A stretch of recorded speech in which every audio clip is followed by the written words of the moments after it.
Good morning everyone. So for today's video, ipapakita ko sa inyo kung paano i-marinate yung pork igado. So 4-minute video lang to. So panoorin niyo na. So ayan, that's 1 kilo of kasim cut na pahaba for igado na luto. So ayan, hugasan mo lang siya and then i-strain nyo lang siya. Patiktikin mo lang siya para mawala yung tubig-tubig. Tsaka natin siya lalagyan ng panimpla. So, yan na. Yan, so okay na. Nakapatiktik na yan. And then, lagyan natin sa isang lagayan. Then, tsaka natin siya ilagyan ng paminta. And, soy sauce. Soy sauce natin, 5/8 cup yung gagamitin natin. And then, 5 globes ng bawang. Yan. Ayun lang yung sa ano natin, panimpla. Wala natin ibang lalagay na seasoning, wala natin ilalagay na kung ano-ano, yun lang.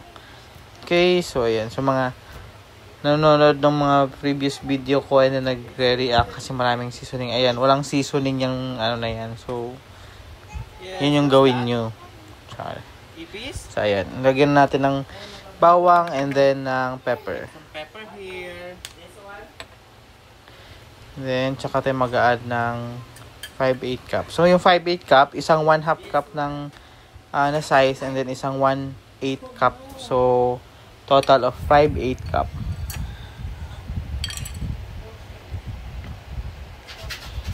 Ayan. So, anyway, pag yan yung measurement ng marination or pag-marinate mo, hindi na ako usually or hindi na talaga ako naglalagay ng toyo pag niluluto ko yung igado. So, kung mapapansin mo dun sa video ko, yung previous uploaded video ko, wala akong nilalagay na toyo. So, more on pepper, bay leaves, at binalagay ko dun. Basta yun, wala na akong nilalagay na kung ano-ano. And then suka, yun lang. So, yan, i-rest na natin. Okay na yan. And then, pwede na siyang lutuin kinabukasan. And then, for atay naman, hindi natin siya i-marinate. Hugasan lang natin siya. Papatiktikin. And then, ilalagay natin siya sa chiller. And then, bukas, 30 minutes bago ka magluto or bago lutuin yung igado, ibabad mo na siya sa suka para mawala yung langsa. Pero yung iba naman hindi binababad. Pero yung the way kasi lutuin yung napanood kong video, tinay ko, nakababad siya. So, binababad ko na lang din siya para mawala yung langsa.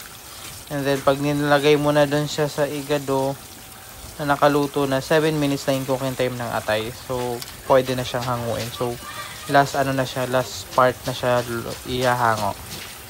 Okay, so ayan na. Papatiktikin na natin siya and voila, pwede na yan. So, rest mo na siya and then kinabukasan mo na siya ayusin. By the way guys, so yung atay na ginamit ko dito is half kilo lang to. So, kalahating kilo lang yan, pinakat ko siya into pahaba para pang igado. Okay, so mabilis na lang siyang gawin. That's all for now. Bye, it's me, Mar.